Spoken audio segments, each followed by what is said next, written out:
Assalamualaikum warahmatullahi wabarakatuh. Selamat datang bagi kita semua dimanapun berada. Kembali lagi guys di channel Agus Sayo, channel yang membahas tutorial perbankan terbaru dan juga produknya. Gimana kabar kalian? Semoga kalian dalam kondisi sehat juga tanpa kurang suatu apapun ya. Sebelumnya saya ucapkan selamat datang buat teman-teman yang sudah bergabung ke channel ini, karena cuma di sini ya teman-teman semua itu akan menemukan informasi perbankan terbaru, baik itu pinjaman, tabungan, dana bantuan, mobile banking dan lain-lain yang pastinya itu sangat bermanfaat sekali untuk kehidupan kita sehari-hari guys. Dan buat teman-teman yang belum bergabung ke channel ini, ayo menekan tombol subscribe biar gak ketinggalan informasi dan juga video terbaru dari channel ini ya guys. Mantap. Oke, pada kesempatan yang berbahagia kali ini aku masih membahas terkait agen billing ya guys, karena saya petugas agen billing yang bertugas untuk memaintenance juga memonitoring daripada agen billing ya guys. Mungkin dari teman-teman agen billing udah nggak asing ya dengan PAB ya, jadi saya sebagai PAB itu ya guys. Di sini saya akan membahas terkait 7 modus penipuan yang terjadi di agen billing. Saya harapkan daripada teman-teman agen billing dapat menyimak video ini agar tidak terjadi hal-hal yang dapat merugikan agen billing, karena kerugiannya itu sangat besar ya guys. Oke, ada 7 modus penipuan di agen billing. Jadi saya akan langsung bahas. Yang pertama itu adalah bukti transaksi palsu ya. Jadi yang pertama itu bukti transaksi palsu, yang mana agen billing sendiri ini adalah sebagai perantara menerima transferan dari pelanggan. Tapi pas dicek itu pas daripada struk pembayarannya itu tidak benar, tidak valid, jadi tidak masuk ke rekening. Jadi buat teman-teman agen billing ini sendiri itu harus waspada ya terkait yang namanya bukti transaksi palsu. Biasanya kan agen billing ini adalah sebagai perantara ya, karena biasanya di desa-desa itu atau di daerah-daerah jauh dari kota itu agen billing sebagai perantara untuk menerima transferan dari orang yang ada di Jakarta atau mungkin dari anaknya yang ada di Jakarta. Jadi si ibu ini, pelanggannya itu tidak punya ATM, tidak punya rekening, jadi lewat si agen billing, dan ternyata si struk itu palsu dan tidak ada transaksi yang masuk ke rekening agen billing. Jadi untuk teman-teman agen billing sendiri ini sebaiknya menyarankan untuk si ibu itu untuk membuat rekening pribadi sendiri aja. Nanti jika sudah masuk ke rekening ibu itu tinggal transaksi di agen billing ya. Jadi teman-teman itu harus lebih waspada terkait struk palsu. Jadi dipastikan dulu sudah masuk atau belum ke rekening billing ya. Bisa dicek melalui mutasi rekening atau bisa dicek melalui Brimo, melalui rekening koran ya guys. Jadi buat teman-teman agen billing harus berhati-hati terkait bukti transaksi palsu. Oke. Kemudian yang kedua, Bapak Ibu itu harus waspada terkait akun palsu Bank BRI, mulai dari WhatsApp, Instagram, Facebook, Twitter, dan lain-lain yang mengatasnamakan untuk mendapatkan mesin EDC. Ya, jadi buat teman-teman agen billing yang belum memiliki EDC itu lebih berwaspada terkait akun-akun yang memberikan layanan untuk mendapatkan EDC secara instan atau bahkan mungkin dengan cara membeli.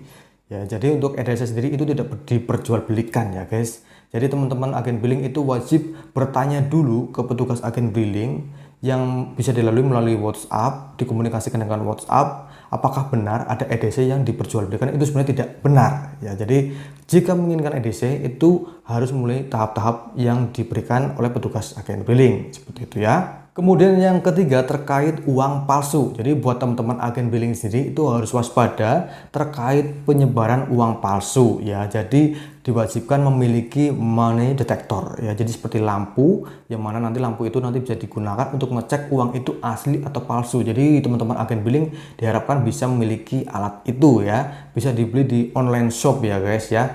Dan juga untuk standar operasionalnya itu teman-teman kalau misalnya pas bertransaksi itu uangnya diterima dulu, dirasakan ya uangnya itu bener atau bukan, uangnya itu asli atau palsu, dirasakan dulu. Jadi jangan bertransaksi dulu ya. Jadi dicek dulu uangnya asli atau palsu. Jika asli baru bertransaksi ya. Jadi jangan dibalik, jangan transaksi baru membayar seperti itu ya. Jadi dicek dulu uangnya baru bertransaksi. Dan transaksi itu juga harus perhatikan lagi nomor rekeningnya, jumlahnya, dan juga nama yang dituju itu sudah sesuai atau belum. Jadi standarnya itu seperti itu, uang diterima dulu baru bertransaksi. Oke.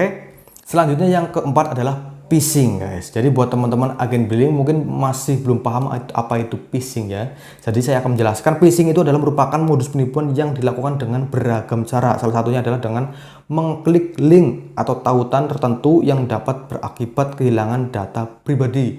Jadi misalnya teman-teman semua itu ada link yang masuk ke WhatsApp atau mungkin ke Instagram atau mungkin ke Facebook yang berisi link yang mungkin contohnya seperti ini ya guys. Jadi nanti munculnya adalah seperti ini, ada link yang masuknya itu masuk ke billing mobile. Nah, jadi ini adalah billing mobile yang palsu. Jadi teman-teman itu harus berhati-hati dengan link-link yang memberikan keterangan yang tidak jelas. Jadi ada daripada agen billing kita sendiri itu mengeklik link yang mana link itu adalah munculnya seperti awal itu mobile banking ya, tapi ternyata itu adalah palsu. Jadi data-datanya dari billing mobile tersebut bisa diduplikat seperti itu. Jadi lebih hati-hati dalam bertransaksi teman-teman ya. Jadi tidak ada yang namanya BRI itu memberikan link-link yang tidak jelas seperti itu ya guys. Oke. Kemudian yang kelima adalah skimming guys. Jadi buat teman-teman mungkin udah nggak asing apa itu skimming ya. Jadi skimming di sini adalah pencurian informasi dari kartu ATM atau kartu kredit, dan biasanya pelaku skimming memasang alat skimmer di lubang mulut mesin ATM atau di mesin gesek EDC. Kemudian alat skimmer dapat menyalin sejumlah data mulai dari PIN sampai magnetic stripe yang terdapat pada kartu ATM nasabah. Jadi intinya kartu ATM teman-teman, baik itu briling atau mungkin umum, itu dapat diduplikat ya. Jadi ada alat skimmer yang ditempelkan di mesin ATM atau mungkin mesin EDC. Jadi ada pengalaman daripada agen billing binaan saya. Jadi dimana agen billing tersebut itu mengalami korban skimming. Jadi ada dua orang yang datang ke tokonya, itu yang satunya itu mengalihkan perhatian, yang satunya itu berada di depan EDC dan juga ATM-nya nasabah. Dan si pengalih yang mengalihkan si agen untuk membeli apa. Jadi pasti agen itu lengah, EDC dan juga ATM-nya itu dipasang alat. Jadi ATM-nya itu digesek di alat skimmer yang dibawa pelakunya tersebut, kemudian dikembalikan lagi ke tempatnya seolah-olah seperti tidak ada apa-apa, dan ternyata ATM-nya itu terkena skimming seperti itu guys.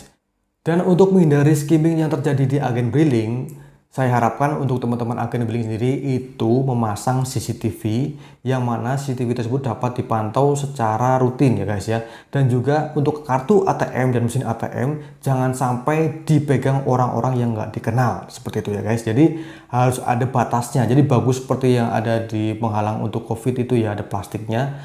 Bagus untuk menghalangi jika kartu ATM dan juga ATM itu diambil nasabahnya atau mungkin diambil si pelaku yang mau berbuat tidak baik seperti itu ya. Itu untuk mencegah yang namanya skimming yang ada di agen billing. Dan untuk mencegah skimming yang ada di ATM, untuk teman-teman agen billing atau mungkin umum itu bisa menggunakan aplikasi Brimo, yang mana dengan aplikasi Brimo itu bisa membuat ambil uang tanpa kartu ATM ya. Canggih ya, bagus sekali. Dan juga teman-teman bisa mengambil uang di ATM Bank BRI yang berada di Bank BRI. Jadi hindari ATM yang di luar Bank BRI. Misalnya ada ATM BRI di pasar atau ada di toko atau di mall gitu ya. Lebih baik saya menyarankan untuk ambil uangnya itu di ATM Bank BRI yang ada di BRI, di kantornya ya. Saya nggak bilang itu nggak bagus ya, tapi saya sebaiknya menggunakan ATM BRI yang ada di Bank BRI, atau bisa menggunakan aplikasi Brimo mengambil uang tanpa kartu ATM. Itu lebih bagus sekali ya guys.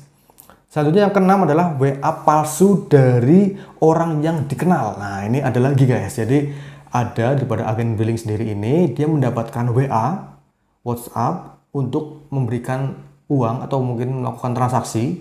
Jadi dari WhatsApp tersebut dia diharapkan untuk dapat transfer ya, dan ternyata dari WA-nya itu ada foto Pak Lurah ya. Jadi si nasabahnya kan kenal, wah ini Pak Lurah fotonya gitu kan.